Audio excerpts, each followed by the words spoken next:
Ketika saudara-saudara mereka di Palestina dibantai, anak-anak, wanita, mereka menjerit seharusnya tanpa meminta bantuan.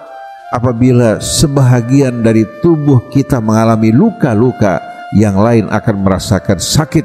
Tapi ternyata mereka bukan hanya duduk berpangku tangan, ternyata dari belakang mereka memberikan dukungan kepada Zionis, memberikan bantuan logistik, juga memberikan dukungan persenjataan. Bahkan Emirat Arab ikut melakukan bombardir terhadap saudara kita di Gaza. Pemuda-pemuda Saudi Arabia berkata kepada Netanyahu, lebih baik kalian habisi orang-orang Palestina hingga tidak lagi mengacaukan kami. Di negara-negara Arab pada saat ini bersekongkol untuk memberikan dukungan kepada Zionis. Dan baru-baru ini sebagian umat Islam bersukaria di Suriah karena terbebas dari intimidasi yang dilakukan oleh Bashar al-Assad. Mereka bergembira, bersukaria. Padahal hadirin sekalian, perubahan tersebut terjadi merupakan sebuah persekongkolan antara Israel, Turki, Amerika, dengan mengedepankan seorang bernama Al-Jaulani yang tidak dikenal asal usulnya, dari mana dia berasal, dari kampung mana, siapa keluarganya, siapa saudaranya, diangkat sebagai pemimpin di Suriah. Padahal tangannya berlumuran darah melakukan pembantaian di Irak, pembantaian di Suriah. Bahkan Amerika masukkan dia dalam daftar hitam dan kepalanya bernilai jutaan dolar. Sekarang Amerika mencabut dari daftar hitam. Kemudian blokade terhadap Suriah dibuka.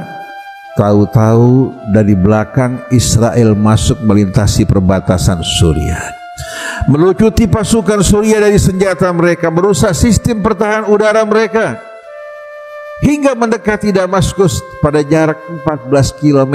Tidak ada satupun hadirin sekalian yang menolak, karena Suriah pada saat ini dalam keadaan tidak memiliki persenjataan. Negara-negara Arab mengutuk, sekedar kutukan sebagaimana mereka mengutuk Israel dengan mulut mereka, sedangkan tangan mereka dari belakang memberikan bantuan buat Israel. Sekarang negara-negara Arab memberikan dukungan, memberkati pemerintahan yang berkuasa. Pemerintah tersebut padahal mengumumkan tidak akan lagi berperang menghadapi Israel.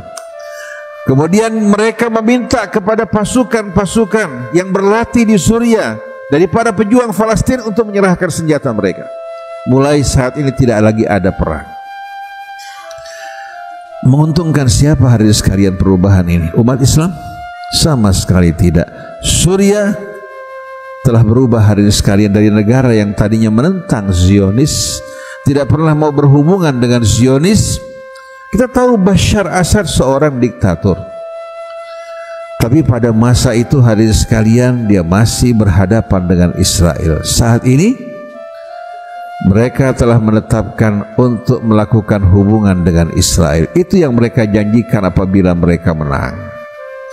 Persekongkolan terhadap dunia Arab berarti hadirin sekalian ini merupakan babak baru, mengajak juga umat Islam di belahan dunia untuk mengadakan hubungan dengan Israel. Israel bukan lagi sebagai apa? Sebagai lawan, tapi sebagai kawan dan sahabat. Sedangkan umat Islam diadu domba hanya disebabkan karena perbedaan sepele, bisa saling mencaci, bermusuhan, bahkan menumpahkan darah. Oleh karena itu kita lihat bagaimana mereka kelompok-kelompok Islam ekstremis, kelompok-kelompok takfiri yang gampang mengkafirkan orang. Mereka mendukung pemberontakan di Aljazair yang menumpahkan darah yang amat mengerikan, sampai Aljazair betul-betul dalam keadaan runtuh dan kocar-kacir pada saat tersebut. Mereka memberikan dukungan terhadap pasukan yang menyerang Yaman, padahal Yaman saudara mereka. Begitu juga kasus di Irak. Semua hadirin sekalian, kekuatan mereka, ketajaman mereka ditujukan pada umat Islam, tapi terhadap Israel mereka berangkulan dan berpelukan. Oleh karena itu kita bertanya-tanya, mungkinkah ada sebagian orang mengharapkan bahwa Suriah akan memerangi Israel?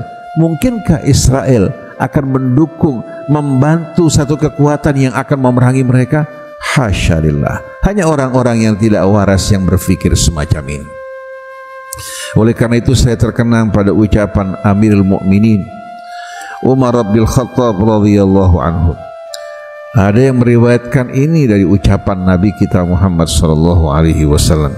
Satunqabu ural islami urwatan idza nasha'a fil jahiliyah man la ya'rifil jahiliyah. Tali temali Islam yang tadinya mengikat dengan kokoh akan dipreteli satu persatu apabila tumbuh berkembang di tengah masyarakat Islam orang yang tidak bisa membedakan apa itu Islam, apa itu jahiliyah. Sekarang kita saksikan dunia Arab, para pemimpin mereka terang-terangan menunjukkan sikap yang betul-betul tidak bersahabat terhadap Islam dan kaum muslimin. Pelecehan, penghinaan terhadap nilai-nilai Islam dilakukan oleh mereka. Ini peringatan yang disampaikan beberapa puluh tahun yang lampau oleh seorang profesor doktor yang bernama Dr. Muhammad Husain. Husununa muhaddadatun min dakhiliha. Benteng-benteng kami terancam dari dalam bukan dari luar. Ketika Israel memerangi Palestina, mereka tidak berdaya. Tapi dengan menggunakan kekuatan Islam, menghadapi kekuatan Islam, mereka hari ini sekalian porak-poranda.